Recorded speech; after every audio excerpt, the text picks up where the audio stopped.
ang unang lalaki at babae, sina Adan at Eva, nakatira sa isang magandang hardin na nilikha ng Diyos para sa kanila.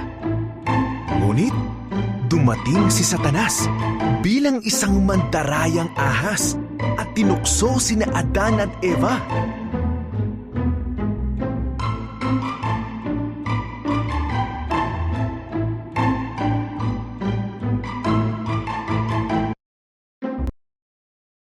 Sinabi ba ng Diyos na huwag kayong kakain ng bunga sa mga punong ito?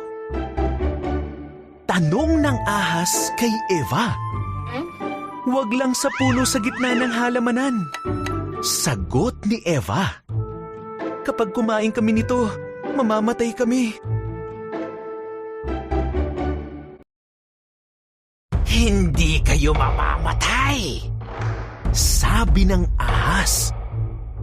may dahilan kung bakit ayaw ng Diyos na kumain kayo mula sa punong yun. Kapag kinain niyo yun, matutulad kayo sa Kanya. Malalaman ninyo ang Kanyang nalalaman.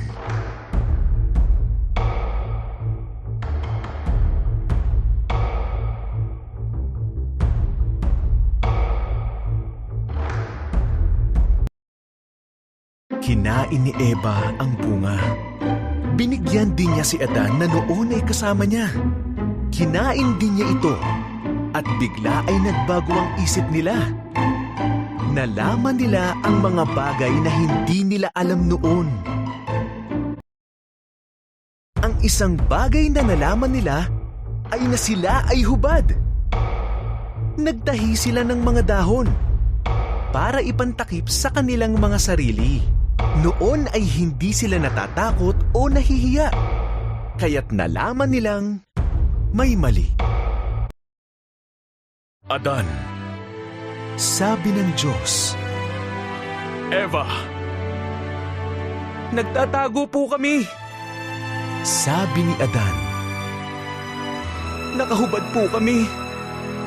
nalaman ninyo yan dahil kumain kayo ng bunga mula sa punong iyon. Malungkot na sabi ng Diyos. At sinisi ni Adan si Eva. At sinisi naman ni Eva ang ahas.